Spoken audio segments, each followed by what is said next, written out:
Humans have had a close relationship with animals for thousands of years. Scientists agree the domestic dog has been a trusted pet for around 15,000 years. And cats became part of the household from 10,000 years ago. And now it's estimated there are at least 600 million pet cats in the world. Exotic pets have also been kept for thousands of years. It's well documented that the Egyptians kept baboons as pets, and exotic animals kept in the home feature in many ancient texts. In modern times, the keeping of exotic pets has increased. A staggering statistic is that there are more tigers in the U.S. alone than there are in the wild. Animal owners truly believe they are playing a role in preserving the numbers of exotic animals. But on the other side of the debate, there are those who believe it is a cruel practice to keep any animals in captivity. This series explores the issues from both sides, from those who know the dangers, but see the benefits, to others who condemn the keeping of exotic pets. Their stories follow. There are 48 animals that we had to put down. Those animals included 1 wolf, 6 black bears, 2 grizzly bears, 9 male lions, 8 lionesses, 1 baboon, 3 mountain lions, and 18 tigers. I remember it all happening on a Wednesday evening at about 10 till 7 is when I received the first phone call. We became international news by the next morning. It was just a disaster waiting to happen. Zanesville is a sleepy town in Muskingum County, Ohio, with a population of just over 25,000 people. Until 2011, Zanesville was best known for its Y Bridge and many beautiful parks. It's one of the last places in the world you would expect to find an exotic pet owner with so many animals. But on one fateful day, the worst example of exotic pet ownership brought Zanesville to the attention of the world. Zanesville is a very small, agricultural, very family-oriented community. Everybody knows everybody, and everybody knows what everybody's doing. It's a small town. One of these small-town residents was lifelong inhabitant Terry Thompson, a decorated Vietnam War veteran whose main role had been as a machine gunner on a Huey helicopter. His wife, Marion, was an avid horse rider and a local school teacher. Many locals knew the Thompsons kept exotic animals, but Terry was better known as the man who flew a light plane under the Y Bridge. A notorious hoarder whose property was scattered with old cars and a dangerous mix of guns and wild exotic animals. Terry had drawn attention to himself many times over the years with his unusual behavior. Local police sergeant Todd Knavel has vivid recollections of Terry Thompson. We had dealt with him off and on. He had just been released from prison just a few days before this incident on a firearms charge. We had dealt with him in the past also about the animals, just checking on their welfare and the safety of the public as far as the containment systems that he provided them and such. He had several animals then, 70-some, I believe. He had tigers, he had lions, he had black bears, he had grizzly bears. He had different apes. One time, he had camels, numerous horses. There was just animals everywhere. In the garage, there was a couple of tiger cages. There was a bedroom where a mountain lion, I think, lived. There was monkeys in the basement in a cage. Yeah, Terry was different. Terry always kind of pushed the envelope, but Terry was Terry. He was never really disrespectful to me or anything. I was always concerned that either Terry or Marion would be attacked by the animals. I realized they had a good rapport with the animals, but they're still wild animals, and something would trigger them. I figured maybe someday we would go up there and find one of them severely injured or killed. The sergeant's fear was realized on the evening of October 18, 2011. Terry's notoriety was about to extend beyond the small community of Zanesville. As the day drew to a close, it is believed that he cut open the cages of more than 50 of his wild animals, setting them free before taking his own life.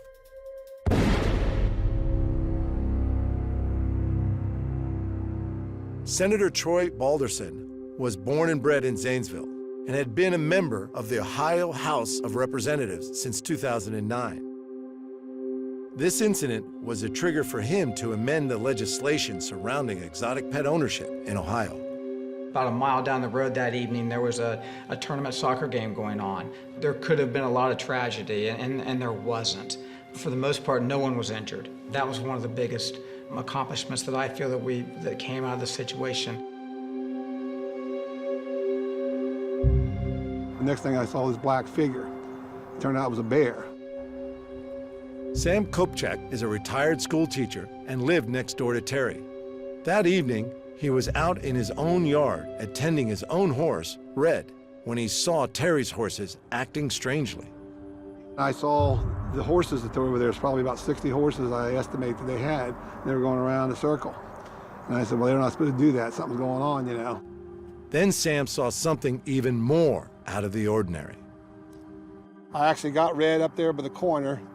We walked down through here, and I just felt like something was looking at me, and I kind of turned to the left, and big male African lion, he came down. This is about the spot he was sitting. He just sat down right there, and just kind of, you know, like that. And I just kept on going, and I never looked back till I got down to the white fence with my barn.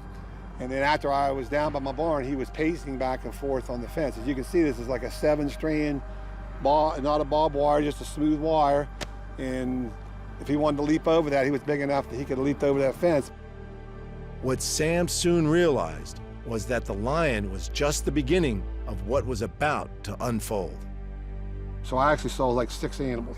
The original bear, and then the lion, the male lion, and the female lion, and another bear, and the wolf went by, and the tigers. Sheriff's office. Yeah, I think I just seen one. It looked like a jaguar or a wolf or something. I received a call that some of the animals were out. We weren't sure to the extent of the situation, but I was requested to come to the scene. When we arrived, we were advised by one of the patrol sergeants that he had been up in the compound area looking for Terry or Marion and had seen a body laying out in a field. That was our first priority, determine who it was and if they were injured or deceased. We were first approached by, I believe it was 2 tigers come out of a barn towards us, and as they rushed the truck, we were forced to dispatch them. Then we arrived in the area of where the body was, and it was quite apparent whoever it was deceased. There was a white tiger chewing on him. About that time, we were advised that there was 2 cats ready to exit the compound area on the south side of the property, so we had to go over there and dispatch those animals. I didn't know how many were out, but once we got up there, I had made contact with the sheriff that appeared that everything had been turned loose. And I mean, there was bears, there was tigers, there's lions running everywhere. It was a huge concern because it was later in the evening. You know, if it got dark, the only thing securing that property is just a regular barbed wire fence like you would have for cattle or whatever. You know, these animals would have easily cleared that, and in a short time they'd have been in populated areas and injuring, you know, humans. There was some that had escaped the perimeter, but we had set up officers along the perimeter to contain that. I discussed with the sheriff what our situation was. There was no other option except to dispatch the animals. We started engaging the animals at different distances. Some were shot 30 to 50, 70 yards away. But then it came to where we had to go to the barn areas and that because they were in there. And yeah, we had one lioness come at us. We ended up having to shoot her, and she was stopped probably 3 feet from us when she finally went down. Most of us had AR-15s shooting the .223 round. I was concerned that maybe there wasn't enough power, but after we engaged a few animals and saw that, you know, the rifle was doing its job, then I felt a little better that, you know, we could be safe. It was a coordinated effort to try to keep everything safe and contained. Sam became an unwitting bystander to a grisly scene. I saw the deputies pull in, and my first thing was, well, there's going to take more than 2 deputies to take care of this, because if all those animals are out. And I saw a truck, and there was several, probably 4 deputies on the back with the guns, and they drove back there. And within a few minutes, I could hear shooting. It just sounded like a big fireworks display. It just kept on. It seemed like it went on forever. I saw them going across the field, just like hunters, you know, with a gap between them with their guns. 49 animals that they killed, and 1 missing, and 6 that were in the house. So it's 56 total animals that were there. It was quickly determined that it would have been impossible to control all these wild animals using tranquilizers. And the decision to use live ammunition undoubtedly saved human lives. To the best of my knowledge, there was 1 tiger left, and the veterinarian there, I think her name was Wolf, she went over and got a perfect shot with a tranquilizer, hitting perfectly where she wanted to. I mean, she, I guess, made the determination how much to give him, you know, how big he was. And he was in the weeds and so forth, and he come immediately charging out of there, and if the deputies weren't there, he'd have probably got her. They had to shoot it. When it comes down to a situation like that, I realize you know, the animals have rights, but humans have more. And you couldn't justify risking human life for the animals. They had to be somewhat scared. They were out of their containment systems, running loose. You just didn't know how they were going to react. You could kind of surmise that he had let them go. But it wasn't until, you know, the investigation was completed later, we were pretty much, we knew that's what had happened. You know, even if you'd found them in some of their containment systems, he cut the fences so that you couldn't recontain them. I'm glad it turned out that no one got hurt. To have that many animals loose, we were just very lucky that we caught it when we did. You're not ready for something like that. We had to deal with what we had to do, and that's why I think they've come out with legislation on this kind of practice. It's not feasible. Safety for the public or for the animals. Immediately following the incident, Ohio ultimately banned the ownership of exotic animals and their transportation across state lines. We don't want to see these animals lose their lives over something like this. They are wild. I mean, these animals are not domesticated. They are wild animals. That's what I kept trying to focus on. That's what I did focus on when we did this legislation. They're wild. We knew something needed to be done. The administration knew that something needed to be done, and we had to stand up and do the right thing for the state of Ohio. And that's what, you know, I had to make that decision also. Challenging as I knew it was going to be. I knew there was going to be a lot of negative feedback from taking on a piece of legislation like this. You know, before I started doing this legislation, I did travel the state of Ohio and going to sanctuaries that, you know, that's the challenging part. There were people that had sanctuaries that were doing it respectfully. You wanted to look at both sides of it, but you also had to take the responsibility to make the right judgment, to set the mind of we weren't going to do this. We weren't going to allow you to have wild animals without certain restrictions that you had to abide by. We had a facility at the Department of Ag that was built out there that took in the people that could not find places for their wild animals. They could take them to the Department of Ag. We stored them there until we could find some place to go. There are good places out there with facilities that are capable of handling these animals, and you know, it's someplace for these owners that can take their animals that they can still have a relationship with. They can still go visit, they can still go feed. I think that was important to a lot of them. You know, it's still there and always will be there, you know, in your mind about it. I'm just so thankful that nobody got hurt, and it's terrible that he had to die. It's a very sad thing.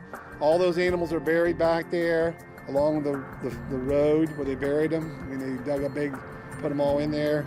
You see, they laid them all. So that was the bad picture on the internet that made people irate, because all those animals, when you saw that scene, and the sheriff was very upset. They don't know who took those pictures, and they put them out. But I mean, but they had to lay them out so they would know they had them all. And And the caretaker was the one, like I said, that was counting the heads and telling them, well, yeah, we do have them all or whatever with it. But that made it a terrible scene too, because you see all of them lying there, you know, like that. So it wasn't too nice to see. But they're beautiful animals, and you hate to see them get killed. But if you got a choice between the animals and people, you got to save the people, and that's what they did.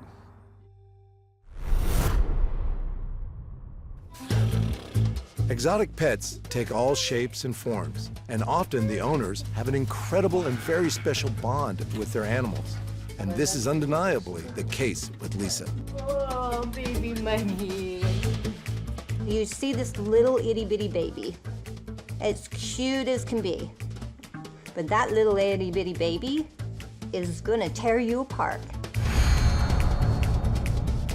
At no point should you ever feel complacent with a monkey you've never met before.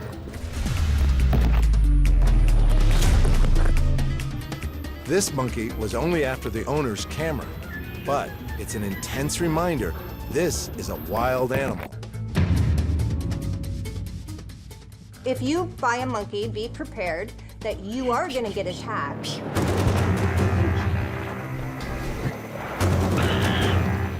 Lisa and Mugwai have been friends for 24 years, a commitment that's incredibly rewarding, but also very demanding.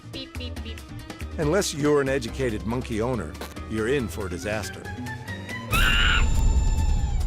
Every single monkey bites, and it's gonna bite you, no matter what you do. So, you know, a monkey has to be tamed, and then it can be trained. So it's a process that you have to go through, and it takes a lot of taming to become a good monkey. When you have a good monkey, it's easy to make new friends. But if your monkey is a little wild, it may bite strangers. Many vets will only examine a monkey when it's sedated to avoid any unwelcome wounds. When these animals hit 6 years old and start going through puberty, they can become wild, vicious, dangerous animals.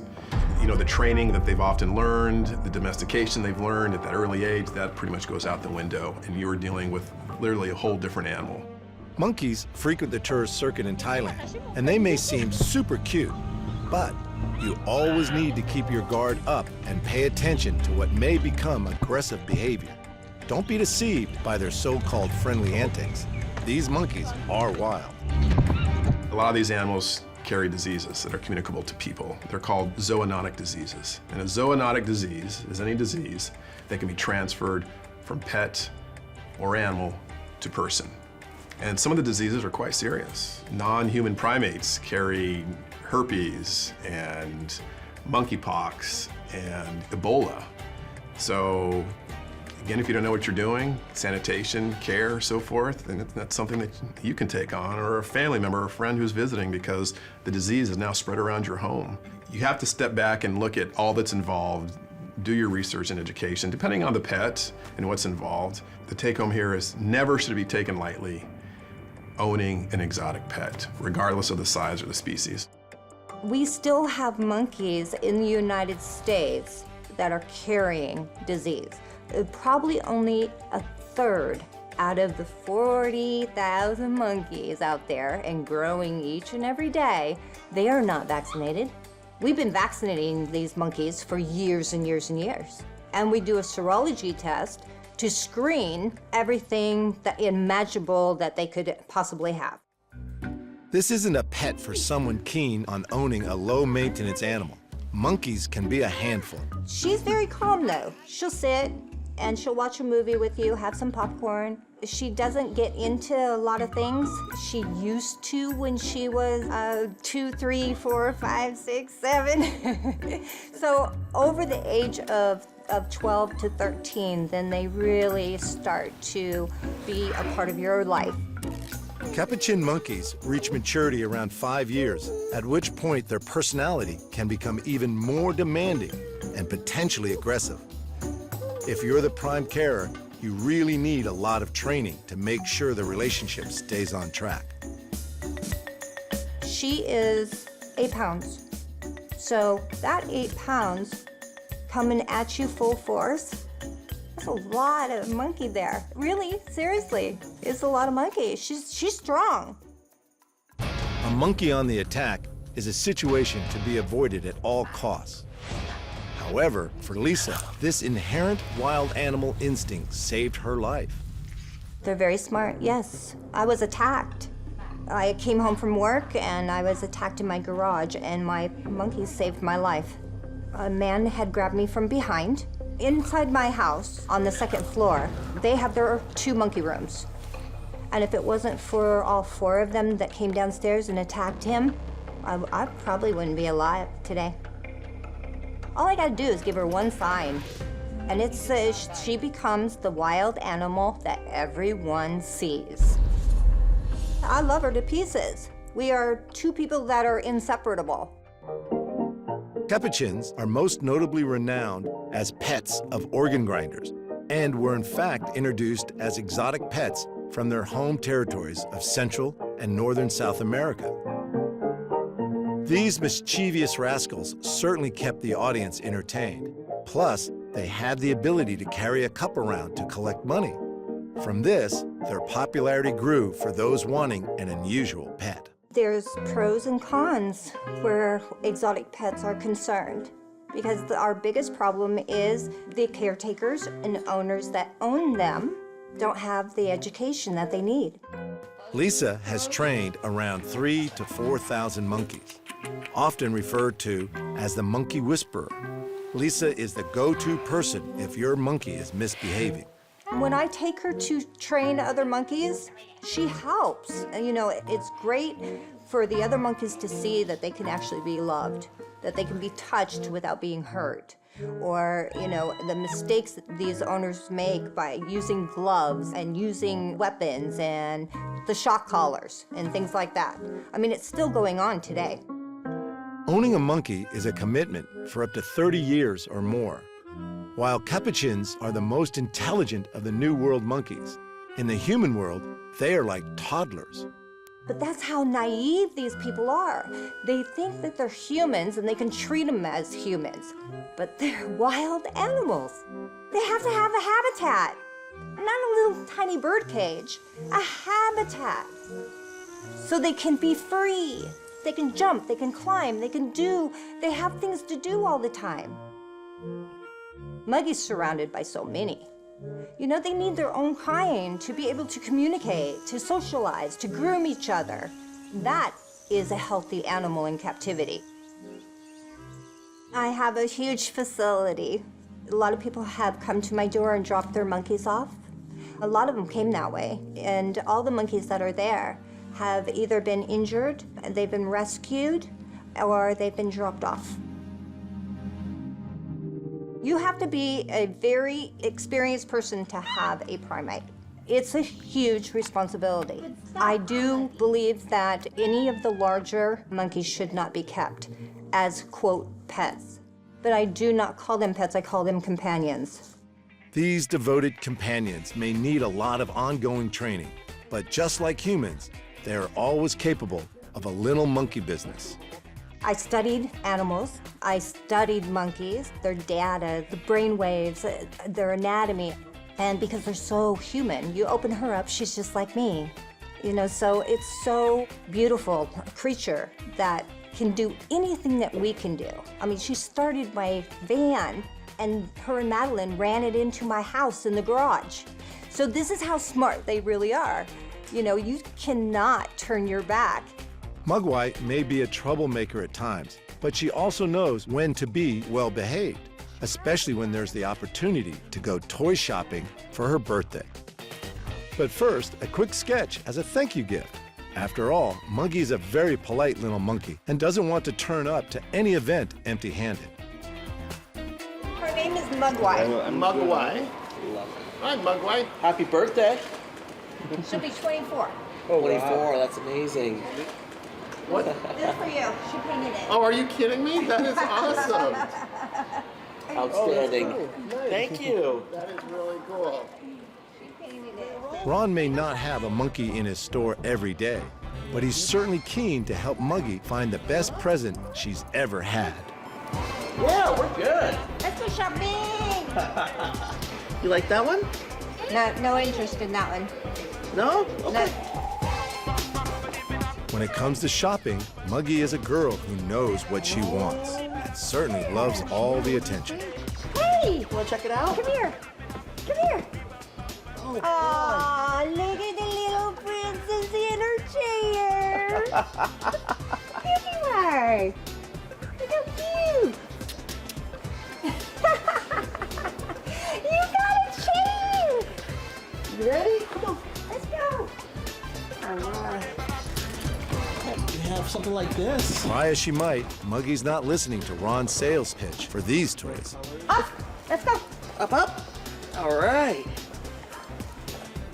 Right here, it's like a little Jeep Wrangler. What do you think, sweetie? Oh my goodness. Looks like Ron has finally ticked all the boxes.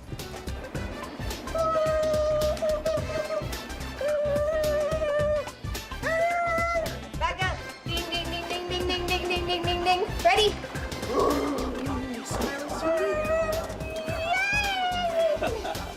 Let's go.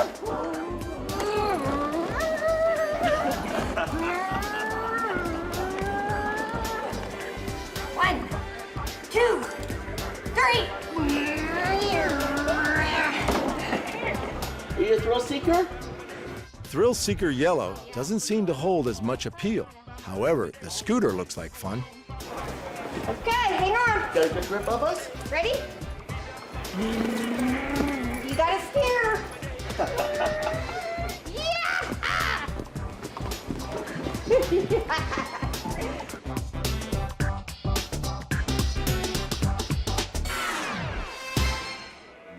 After all that adventure, it's time for a quick pit stop. Nerds are your favorite? Oh, What do you think of those, baby? her ultimate favorite candy. Oh, perfect. Oh yeah. Her, The texture and the yeah. creation and everything. I got a few more for you, Bubba. There's a lot of controversy about owning a monkey. Not all monkeys have a great reputation, and many certainly aren't as well behaved as Mugwai. But it seems the key is all about good parenting. All right, sweetie, your total is $64.94. You see it right there? Yeah, that's gonna be for your new car, your new Jeep. What do you think about that? You gonna be a journey girl? You can go on journeys with Mama? All right. She's like, yeah. Yum yums? It comes down to how well they are taken care of, and that is the big picture. I get judged every single day. But what it comes down to, when they lose control of that monkey, who do they call? You can call me names, you can say whatever you want to say, but at the end, you're going to be begging for my help. You know, and am I going to turn that person away because they were crappy to me? No, I'm going to help because it does not matter. I don't care about them. I care about those animals. That's what really matters to me.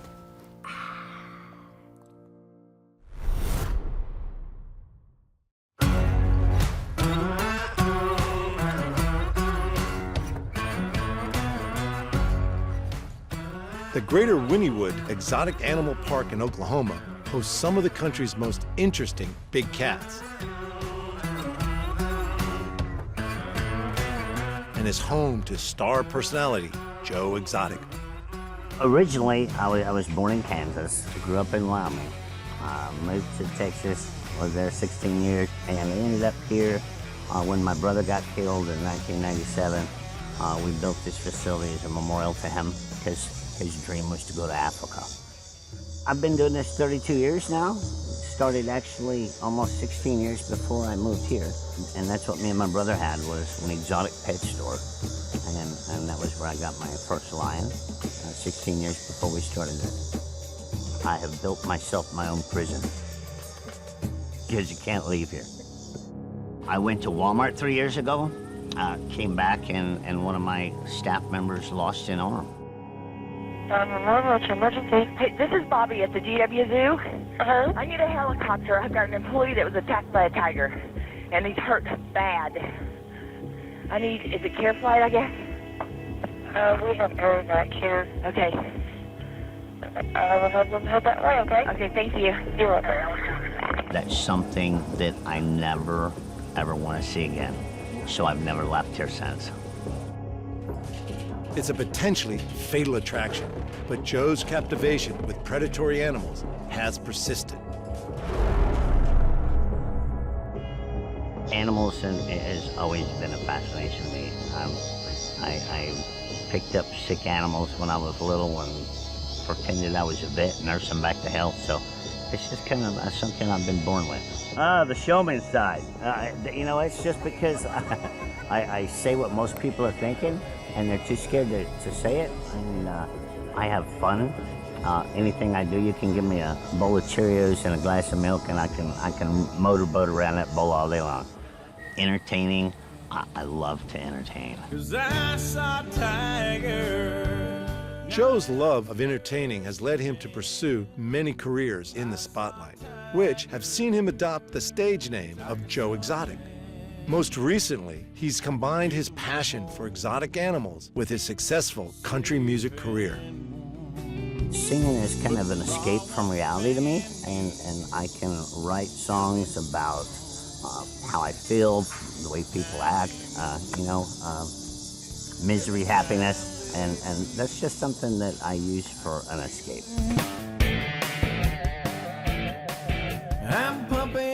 Sure, he's a little eccentric, but he does have ambition. In 2016, he ran for president against Donald Trump. I laid in bed one day during the presidential election, and, common people like you and I never get heard. That's a fact. You can vote all day long. You can send a letter, you'll never get a response, and if you do, it's a form letter. So I laid in bed one night, and I was like, how in the hell do I ever have a voice? Woke up the next morning, filled out my federal papers, signed up to run for president, and I learned more in 11 months of running for president of the United States than I did in 12 years of high school. So we gave him a run for the money. People are like, you lost. I didn't lose anything. 100 million people know who I am. I got my voice out there. I got my opinions out there. I think we won a lot. Give your money away.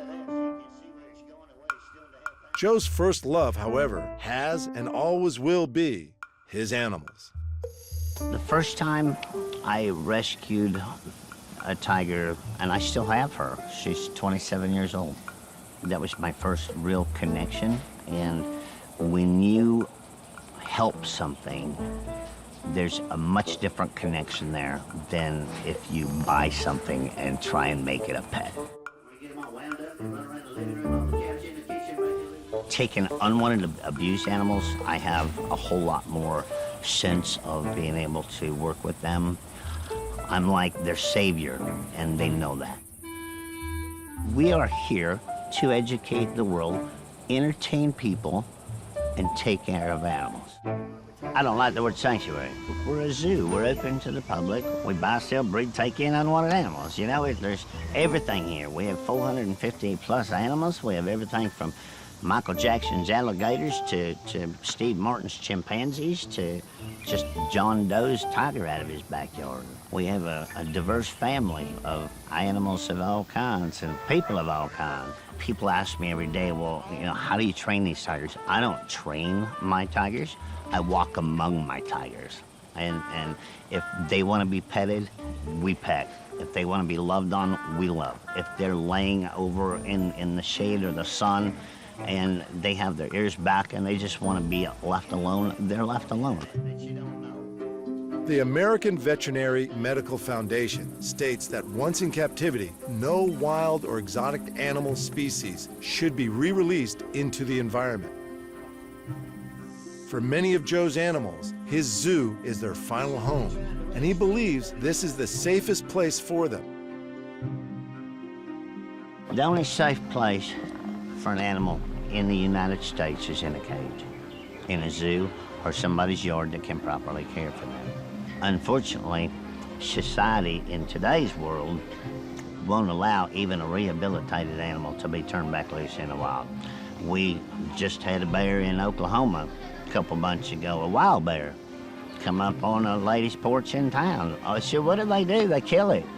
You know, they hunt it down and kill it because it came into town.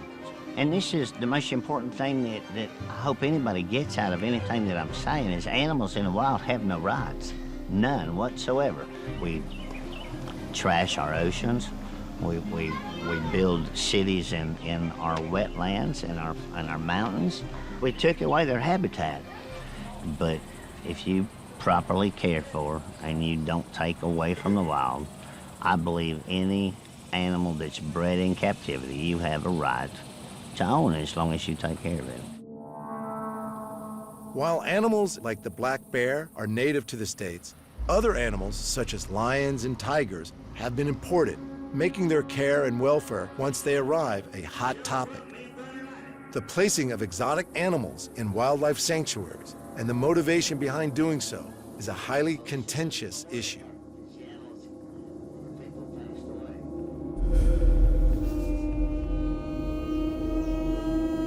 The federal government of the United States, and this is what we're working on right now, has tigers and lions on our Federal Endangered Species Act. Okay, our Endangered Species Act was designed in 1972 to protect native species of our lands.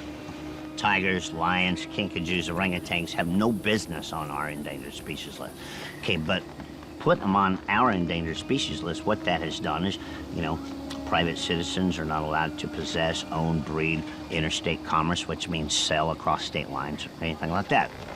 2 months ago, you saw online that there's too many tigers in America.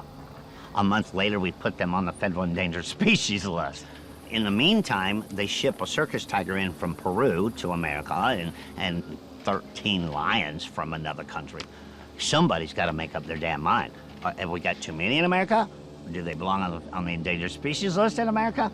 And why are we shipping them in? Because it makes good rescue stories.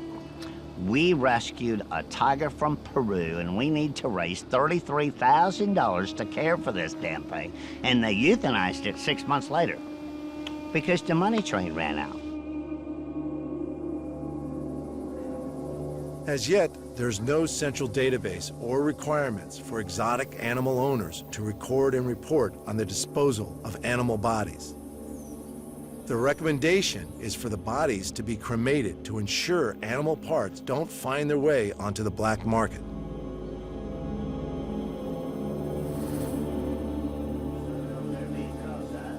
Between 2000 and 2004, more than $100 million was made from the sale of wild animal imports, making it a lucrative business. Ever one to speak his mind, Joe considers it's the money rather than the care and protection of animals that drives many sanctuary owners in the U.S. It is a controversial opinion, and whether he is right or not is yet to be determined. There's 2,800 registered tigers in America. There's less than 3,000 in the wild. Every sanctuary in this country is the same one. It has nothing to do with helping animals. All you have to do is take the board of directors' names and pull up their tax records of what property they own. And I'll guarantee you every one of them lives in over an $800,000 house. This ain't about animals. This is about money. Understand this. If you raise money for animals at a particular nonprofit facility, it better be spent for them animals. See, here in America, you have to be licensed by the United States Department of Agriculture and be inspected to make sure that you're taking care of everything right and following protocols and vet care and all that stuff. Only if you're open to the public. Now, if you're a sanctuary that doesn't exhibit and you're closed to the public, God only knows what's going on behind them walls.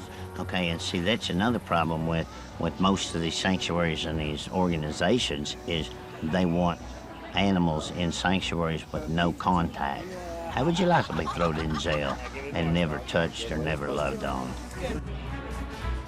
As much as Joe loves his animals, they remain at heart wild and unpredictable creatures.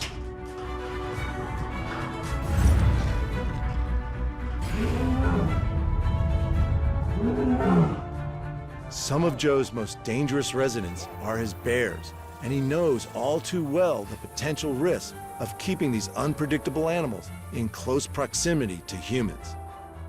I've not had good encounters with bears. We actually have 4 grizzlies here and 3 black bears. They're just as personable as any other animal. Ozzy, who is our largest grizzly bear, will sit up and give you a high five and French kiss you and everything else. Ozzy came from Kansas, and back in the early 2000s when Kaylee Hildebrand was killed by a tiger getting her senior picture taken. Kansas panicked and passed some laws that made it illegal for private owners to have animals, and that's where Ozzy arrived to us from. Was a private owner who just had some exotic animals, and this bear loved that guy. And when he arrived here, he was probably 6 feet tall, standing up on his back 2 feet, and this guy walked him around the park just like it was a dog. He is 100% lovable as long as that fence is there. That is as much his security blanket as it is for our safety.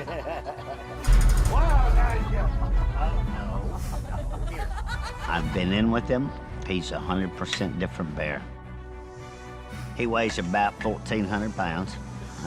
You know, during the summertime, they eat less, they lose a little bit of weight. During the wintertime, they eat more and they put it on. For a Syrian grizzly, he's pretty large. Bears are not as predictable as a lot of animals are, in my opinion. Bears is something that I've really never specialized in working with because they're just so moody. I had a black bear at one time that we raised called Little Bear, and she grew up in the gift shop years ago. And she got out of her enclosure one day and went back to the gift shop and decided to wreak havoc in the gift shop because she was playing. You know, everything on the shelves had to come off the shelves. And I put a harness on her and went to walk her out. And bears are much different than tigers. When they lay their ears down and they do that, you're gonna get bit. Bears may be different to tigers, but that doesn't mean tigers pose any less of a threat to Joe and his team.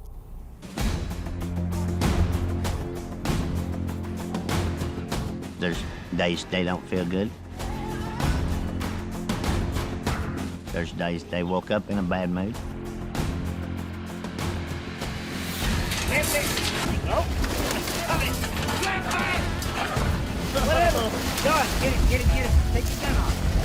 Like I said, I've built myself my own prison. If people think that you do this because you're getting rich, they really need to come work here. You can't leave. I wouldn't change it for the world. I have a goal in my life, and that is to be somebody and accomplish something. And that's the way I was raised, and that's what I'm gonna do. I saw my brother killed at the age of 32 years old. I buried my first husband here at the age of 32 years old, and I'm gonna leave this world leaving my mark. I've dealt with so much death in my life, and life's too short to get tied at. So my personality is, I laugh all the time.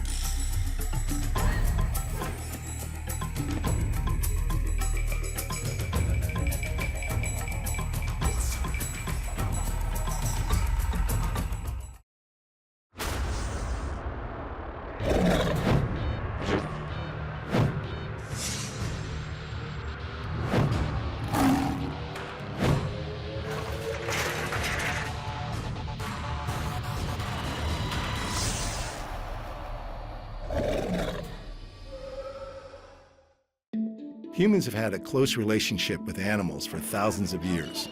Scientists agree the domestic dog has been a trusted pet for around 15,000 years, and cats became part of the household from 10,000 years ago. and now it's estimated there are at least 600 million pet cats in the world. Exotic pets have also been kept for thousands of years. It's well documented that the Egyptians kept baboons as pets, and exotic animals kept in the home feature in many ancient texts. In modern times, the keeping of exotic pets has increased. A staggering statistic is that there are more tigers in the U.S. alone than there are in the wild. Animal owners truly believe they are playing a role in preserving the numbers of exotic animals. But on the other side of the debate, there are those who believe it is a cruel practice to keep any animals in captivity. This series explores the issues from both sides, from those who know the dangers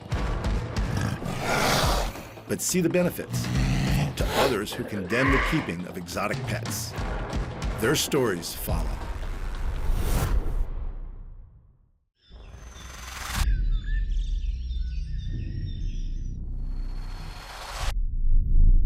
They have a very strong compressive bite. They have the capacity to lacerate your skin and bite parts of you off.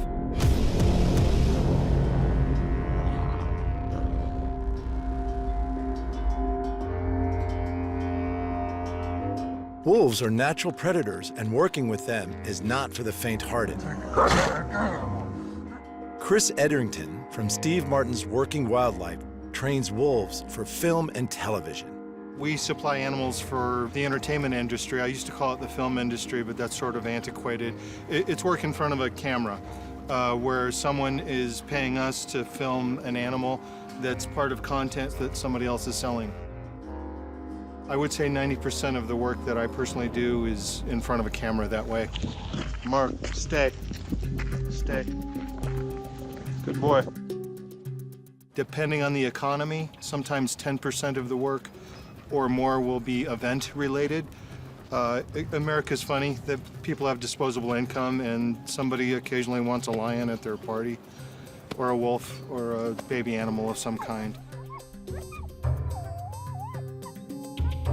These are gray or timber wolves, and name is interchangeable. They come in different colors, dark like these two, or gray like the other one who's wandering around. We have one that's sort of a lighter color too. These particular guys, their bloodline is from North America. Chris's most famous animal pupils starred in the iconic movie Dances with Wolves. The movie's wolf character, Two Socks, was actually played by two different wolves, Buck and Teddy, who looked so similar only their trainers could tell them apart. Those wolves lived here. The owner actually had to double the actor Kevin Costner for a couple scenes where they interacted. This group of wolves here, we've done True Blood, Vampire Diaries, Teen Wolf. We did 3 seasons of Game of Thrones, and then a bunch of other movies. Chris has worked with a variety of dangerous animals, and while he makes them seem quite safe and friendly, wolves remain wild predators. I've enjoyed everything I work with. I work a little bit with our tiger. It's a solitary animal, and I like it, but I like these guys a lot. They give you love. All animals show some emotion, but wolves show love more than any other animal. You'd have to be devoid of a consciousness not to see that and see how they show that to you. It's quite wonderful. Hello, my love. Come on. Come here. Training wolves is about making the animals familiar with the human world rather than teaching them clever tricks. Quite frankly, as an animal trainer, I find I don't spend so much time training an animal, but habituating it to the odd things that occur in society. And on a movie set, we have booms and flags and all sorts of things that aren't natural, so we have to get our animals used to that. We have to get them used to loading in a truck or a trailer or whatever cage if we have to go on an airplane. And we try to make that so it's normal and not stressful. Going into a pen with wolves is dangerous, and no matter how close an owner is to their animals, there will always be a risk.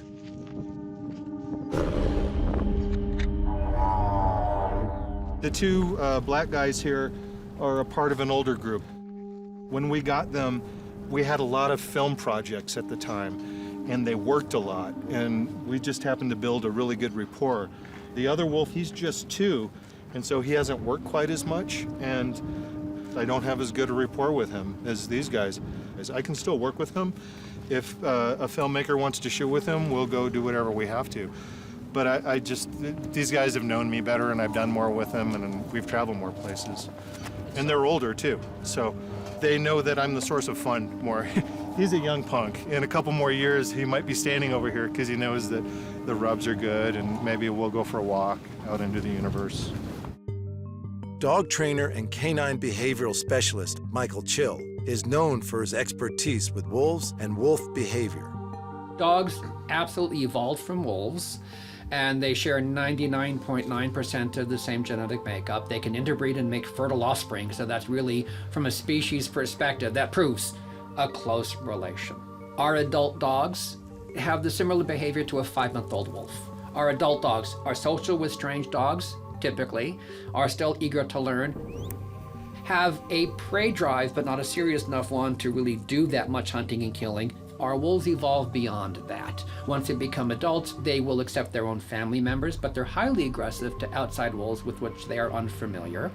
They are quite adept predators. They're highly territorial. So when we then go back to the wild to try to redo this and take a wild animal into captivity, we do not have in a wolf a dog with an exotic look. We have a wild predator. Despite the dangers, extreme animal owners often push the envelope. Hello, baby boy. And not only do RC and Sharon Bridges keep a bison as a pet, they also keep and breed wolves and wolf dogs. We do sell our wolves. You know, we have so many people that really enjoy them. And a lot of them, they do make house pets out of them. We have lots of happy customers. And one person said, "You can't keep a wolf in the house," and Sharon replied back, "We keep a buffalo in our house." Yeah. Don't tell me we can't keep a wolf in the house. Yeah. The most worried I was one time, we had wolf puppies. And of course, when they're born, the mamas are real protective. And she come running, and I knew I was fixing to get tore up by her, because she'd been real aggressive toward me ever since she had the puppies. And when she come after me, I grabbed her and threw her on the ground and held her down. And then she was growling and stuff, but anyway, I just backed off and she was fine. Wolves live by a strict and ruthless social order, and owners must establish themselves as the pack leader or risk a vicious alpha challenge.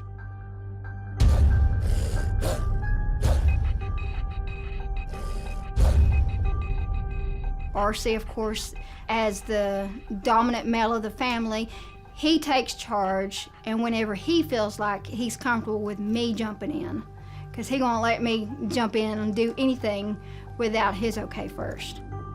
The way we do them, we keep 2 to 3 in a pen, and we never have any problem with them. We do have an alpha problem occasionally, and I got rid of a female lately because she was causing too many fights. I raise these guys, and because of how I've worked with them, I think they view me as the top dog. They live in a sort of interesting structure. Biologists tell us that an alpha male and an alpha female will form. And basically what that means is the dominant pair will be the only one that will be allowed to breed. And nature is really cruel. Sometimes the other ones breed, but if they have a successful litter, the alpha male and female will just kill it. The way we raise them, these are very nice, but they're still, you can't take the jungle out of the boy.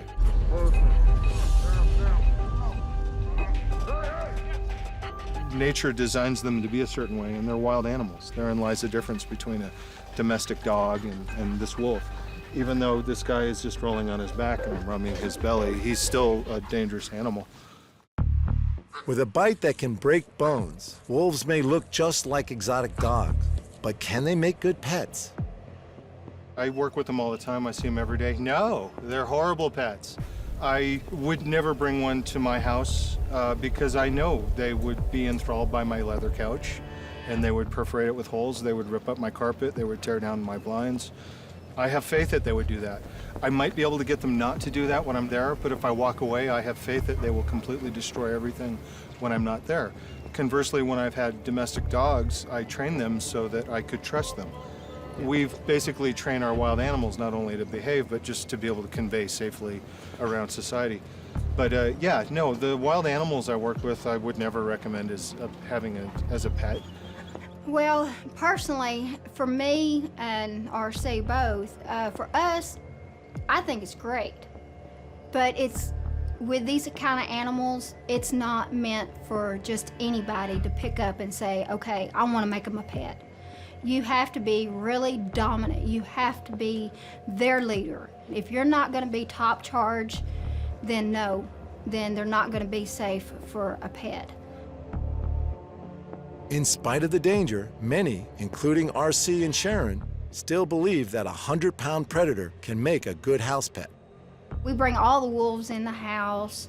You know, we play with them, take pictures with them. Certain ones we'll let the grandkids play with. There's some of them that we won't let the grandkids play with. Ours make a good pet.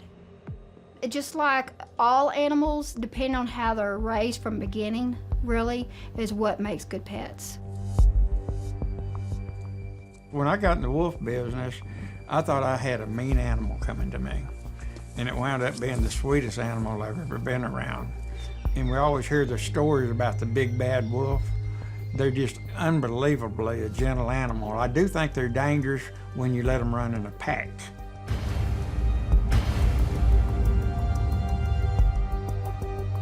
I find you get what you put out.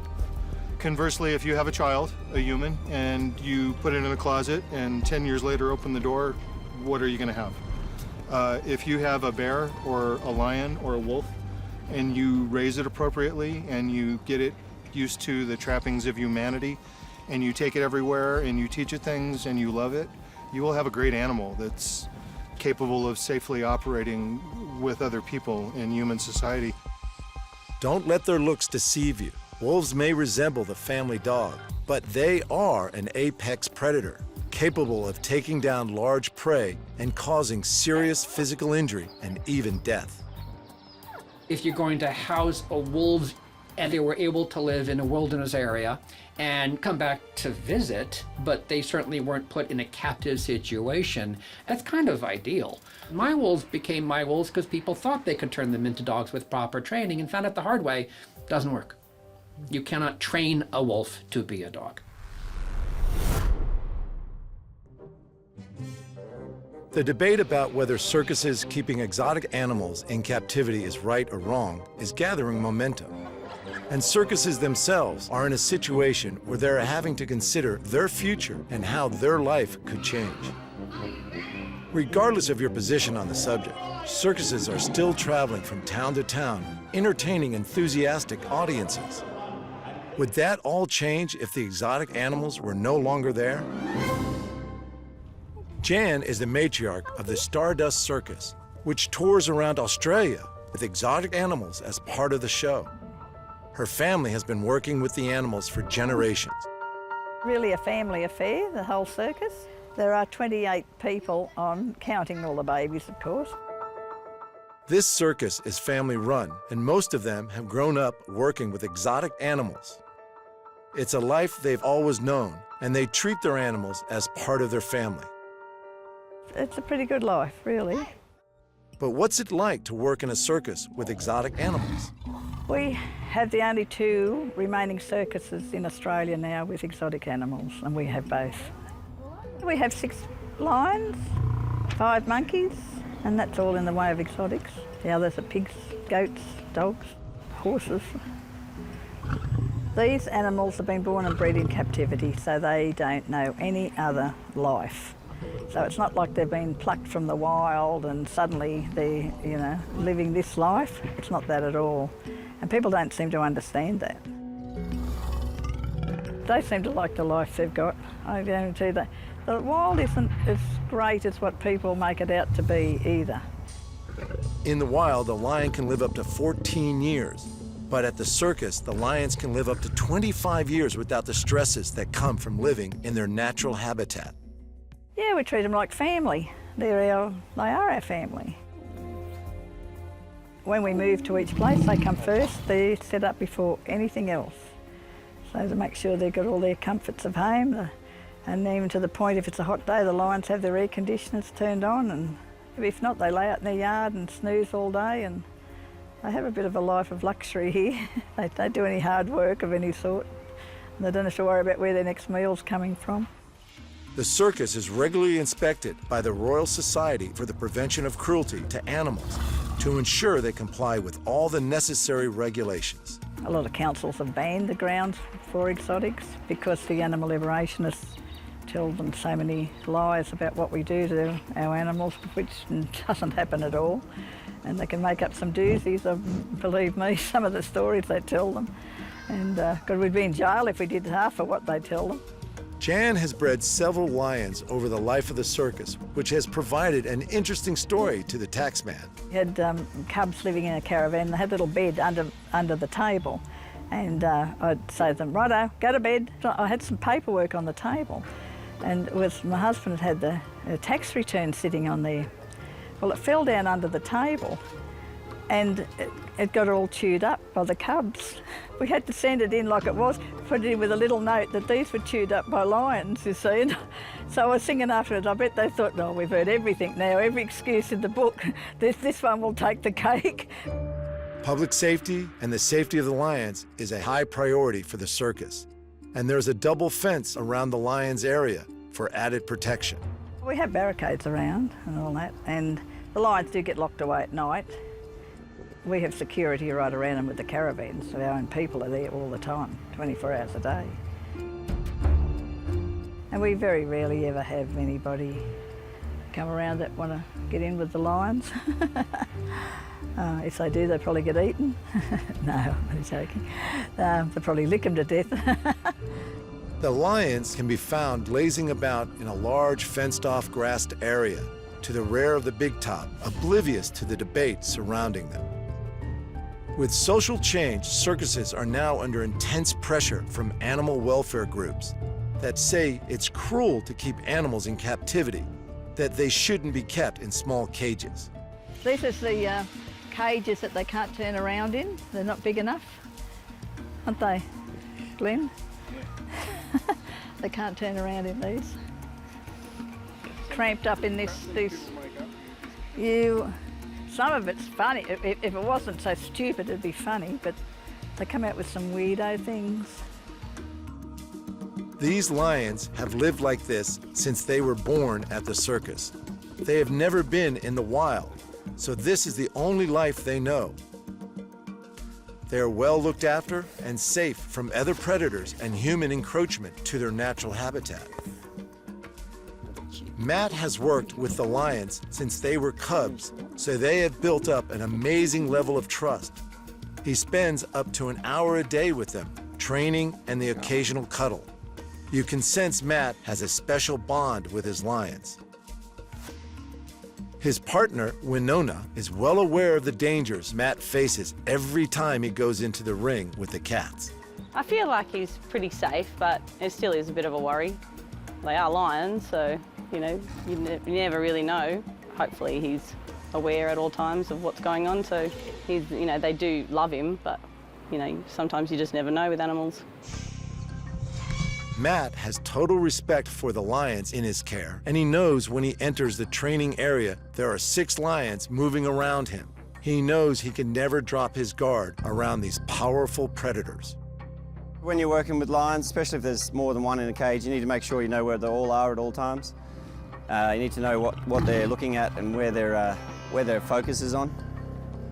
Their body language is a big thing, so the ears twitching and tail twitching, stance, if they're ready to pounce, if they're not ready to pounce, you know, pretty relaxed.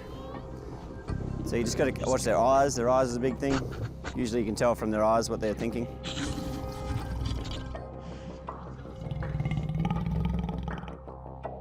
So he's pretty relaxed, just watching Bart over there at the moment.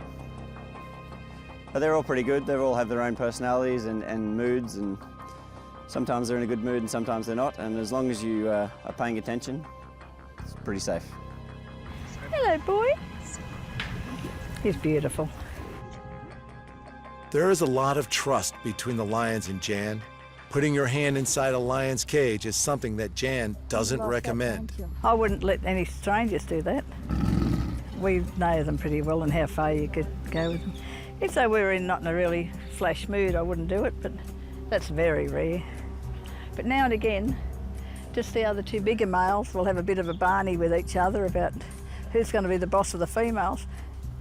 They are beautiful, gentle animals, and you would probably trust any animal, no more than about 95%, but they're just like a dog even. Who knows if a dog could ever turn.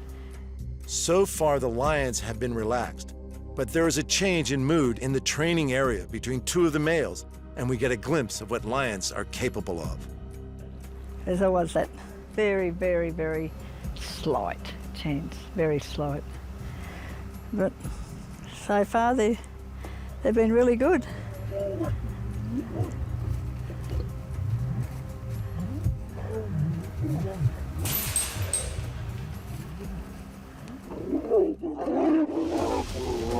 Hey! So what I mean, they're going to barney over the girl that. Hey! Stop it! Oi! Stop it! Hey! Stop it!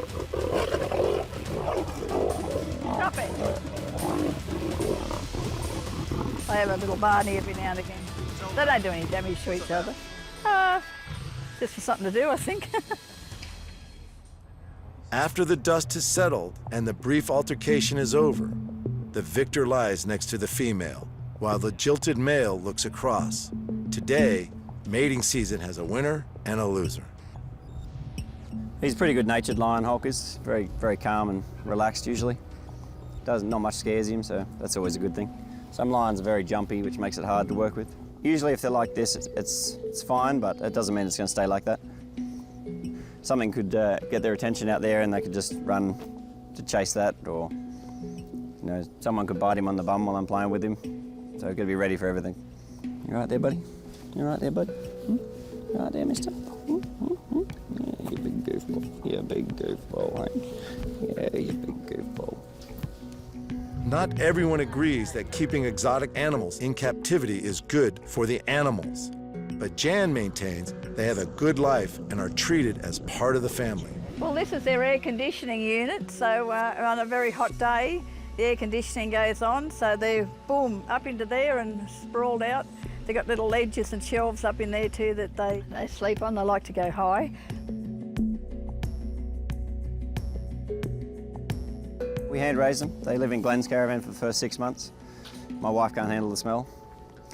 So Glenn gets the first 6 months, which is waking up at 3 in the morning to bottle feed, and it's just like having a baby. And then they start tearing up the furniture. And the first probably year we trained out here in the yard just to get all the basics down, like staying on the pedestal and stuff like that. So we train out here so anybody can come and watch.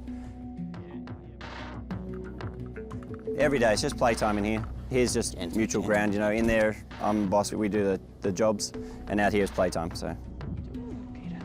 It's all reward-based, so they know what to do, and they're always wanting to do it before I ask them to, instead of waiting for their turn. So they really want to do it. It's just getting them to wait is the hard bit. So they eat out of my hand, usually some nice fresh horse or something. And if they're full, they don't want it, and if they're too hungry, they'll take your hand with it. So you got to sort of keep them at that stage where they're not hungry, but they're not too full to eat. You can never underestimate the power of one of the largest felines in the world. In the wild, they work together to hunt their prey. Lionesses do most of the hunting for the pride, each having different roles and working together efficiently to bring down their prey, using their vice-like jaw to snap the victim's neck and drag it to the ground. The lions might be the resident stars of the circus, but the rhesus macaque monkeys are another exotic that looks cute at first sight, but can attack if they don't know you. Oh, it's beautiful boys. It's a beautiful boy. He's a beautiful boy. The two in this cage are the youngest two that we've got. But they don't take kindly to strangers. They're not an animal that anyone could get in with or anything. Don't get too close to them. They'll grab your glasses off. They're a bit naughty. Especially the people they don't know, more so. We have 5 now. 2 of them really love me. The other 3, they like me, but not as much as the 2. I have trained Cleo to do hand balancing, so I work Cleo in the show. Some might say it's cruel to make animals perform tricks, but they are never forced to do them. And if they don't want to do it, they'll soon let their trainer know. They do bite, but everyone knows when they're out, just to make sure they keep away from the people who can't handle them.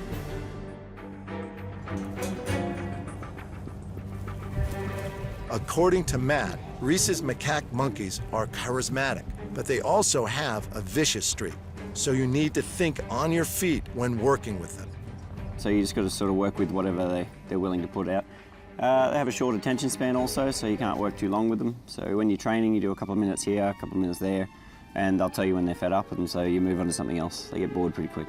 This is Cleo. She's an 11-year-old rhesus macaque. She's the baby. The monkeys are good. There's always like a attitude from them, so it gives you something to deal with. And they only like a couple of people usually, so they get attached to a couple of people, and everybody else is sort of, you know, fair game. Cleo here is she's pretty smart. She knows how to undo the clip on her collar. So sometimes in the show when we have to, in between tricks, she does just has to wait. And sometimes if you're not watching, she'll unclip herself, go to the table, get a treat, and then head back home, put herself away again. Millie, the one in here that stays with Cleo, she's got a lot of attitude. She's willing to attack anybody, really. She's just full on. Family more than pets. Yeah, they're part of the family. They get all the best of everything. The average macaque can grow up to 2 feet high and weigh up to 15 pounds. It's a small package, but when aggressive, nasty bites and the risk of disease are consequences of getting too close.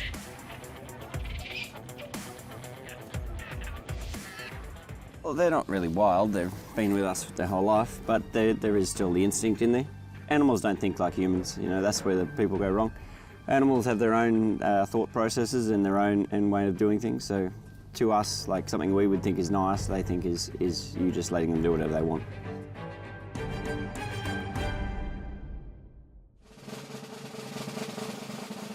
It's showtime, and the exotics are preparing to make an appearance to their adoring public.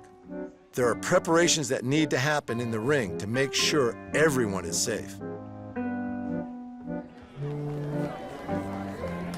Would you please welcome here into the Steel Arena, Stardust Circus, Australian-born and bred, Performing Lions!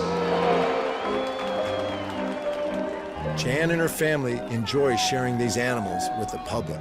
But today's circuses are finding themselves going through a transition, deciding if they will continue including exotic animals as part of the show or need to bend to the pressures of social change to stop keeping animals in cages.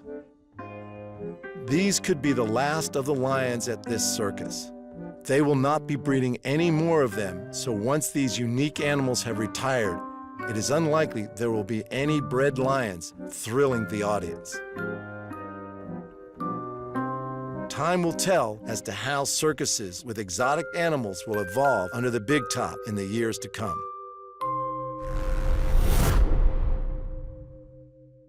Located in the San Bernardino Mountains of Southern California, the small city of Big Bear Lake is a popular holiday destination. The region draws thousands of tourists, and its picturesque surroundings have been used as locations for many Hollywood classics, including Daniel Boone, Gone with the Wind, and even Disney's Old Yeller. But Big Bear Lake is also known as the location of a much more shocking filming project. The tranquil mountains of Big Bear are a world away from the glitz and glamour of Hollywood. They're also home to the well-known Hollywood animal trainer and stuntman, Randy Miller. Randy's company, Predators in Action, specializes in location and studio-trained exotic animals. Yeah, I mean, I definitely built Predators in Action with no fear. We still do push the envelope, but back in the day, we really pushed the envelope. And I mean in every way. It could be a stunt, doing a staged attack, or even just a simple model shoot with a tiger crawling on a girl that the cat's never seen before. We did things back then we probably wouldn't do today.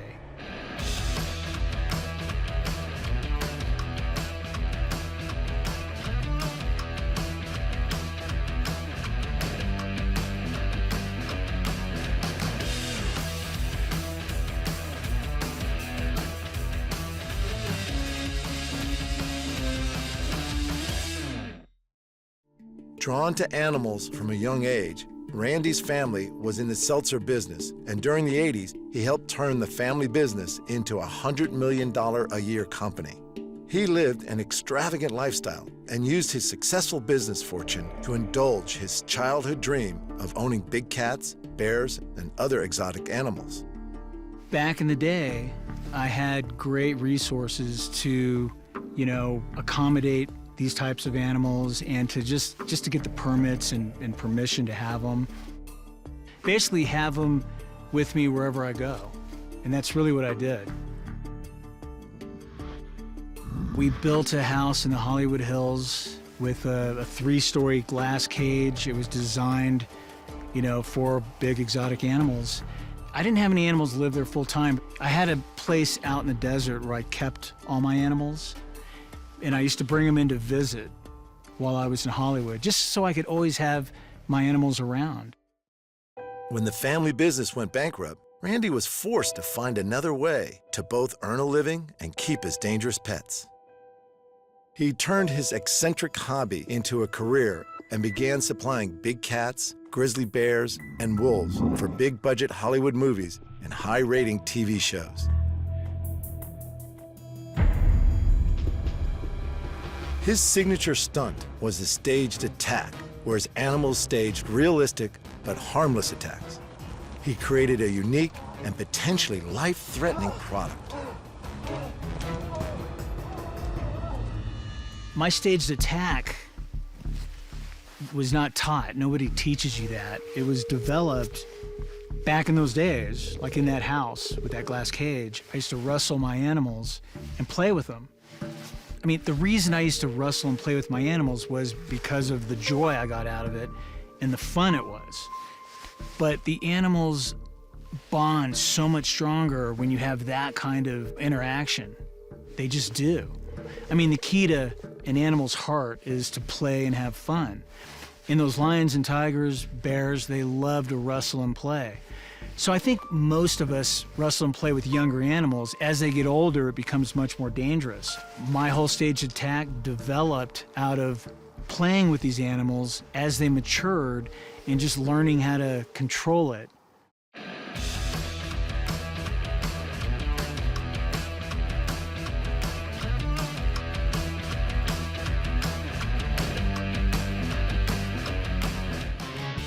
Years of high-risk training with ferocious carnivores yielded the ultimate Hollywood payoff when Miller won a Stunt Academy Award for his role as Russell Crowe's stunt double during the tiger attack scenes in the blockbuster movie Gladiator. Once I focused on doing film work with these animals, and I really focused on training them to be in movies, that's what we were training for, was that scene, not even knowing it.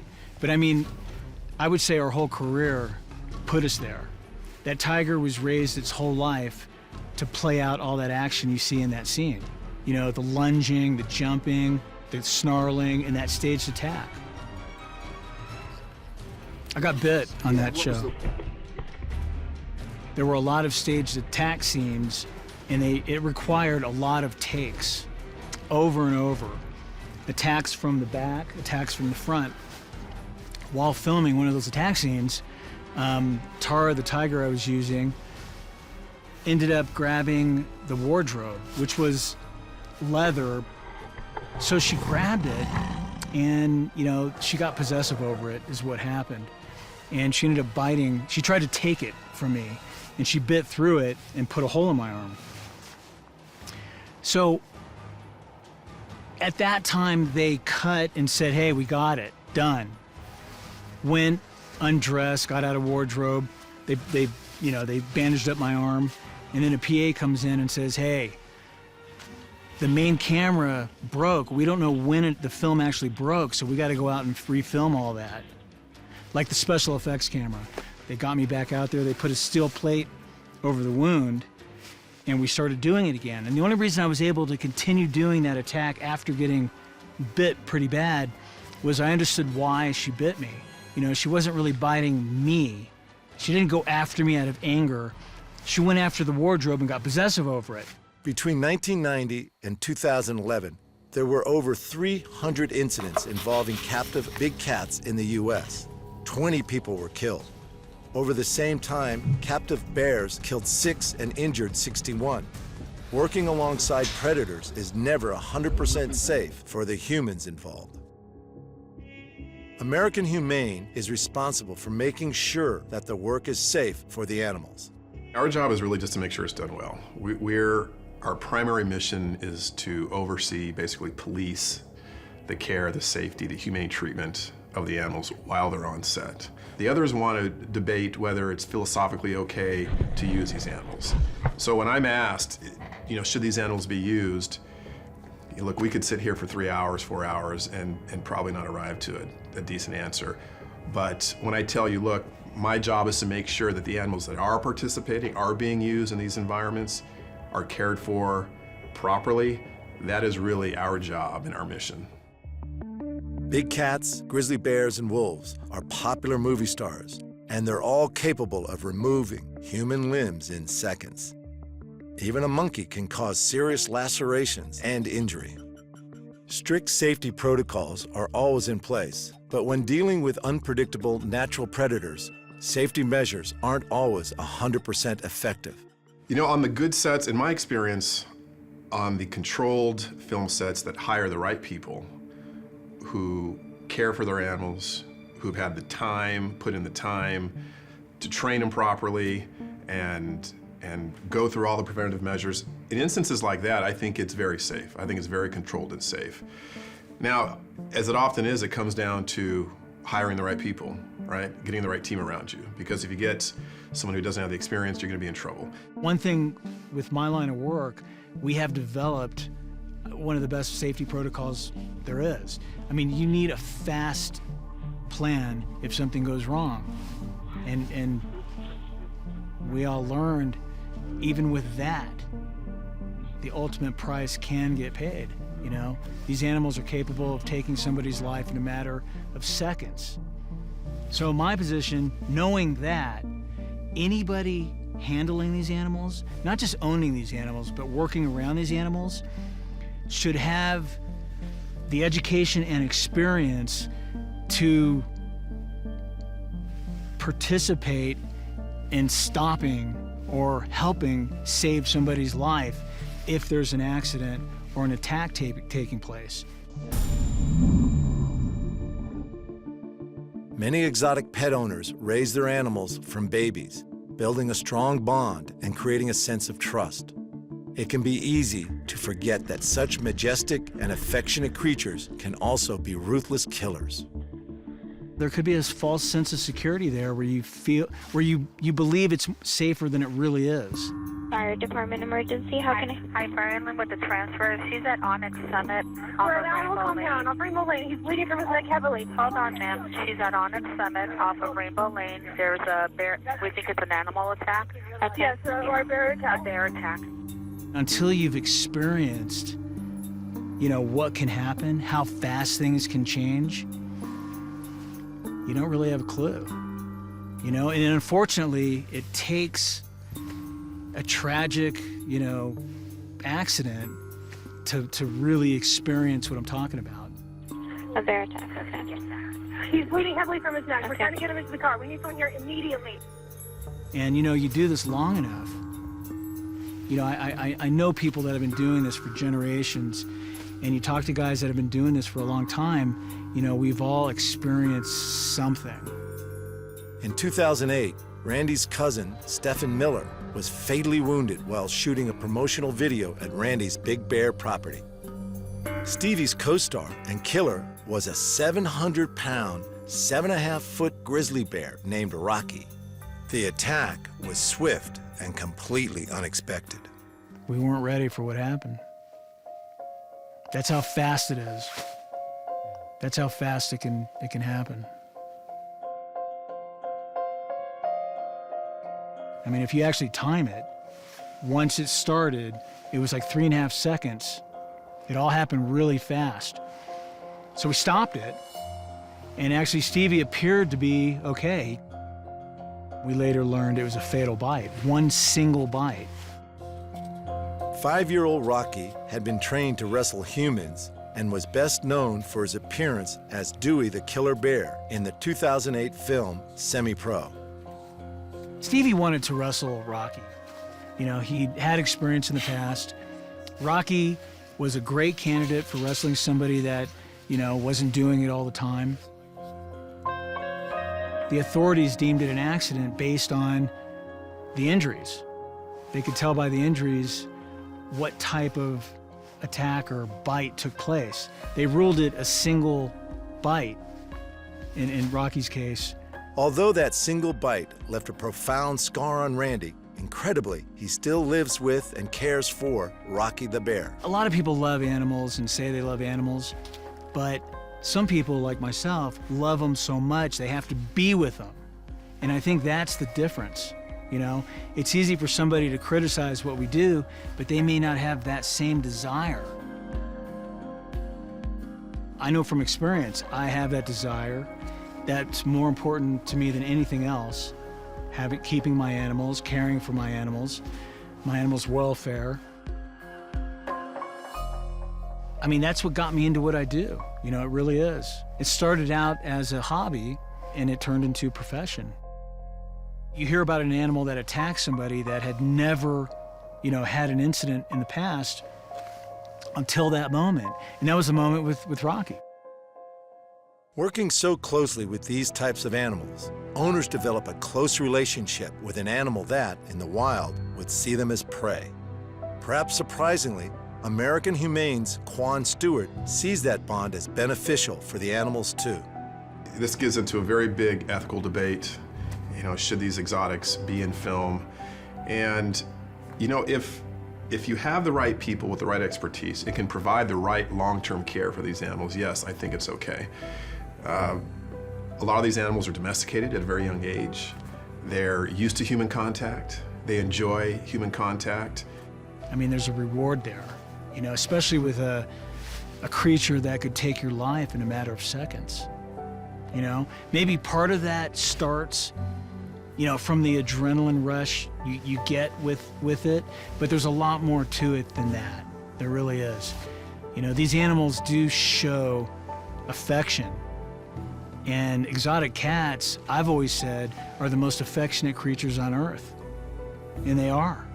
They will sit with you for hours showing affection. I mean, they're moody, and that's what makes them dangerous. It's kind of like a dog, you know, where they're very friendly and fun.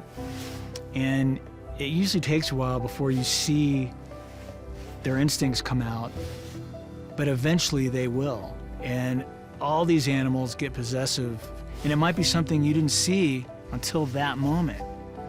And when they get like that, it doesn't matter how much they love you, they'll kill you over anything. It's just in their instincts. It's just in their DNA. Today, Randy remains close to his collection of unusual and dangerous pets. 7 big cats and several bears, including Rocky.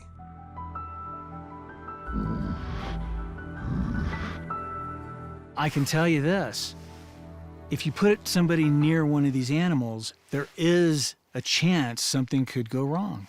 There is.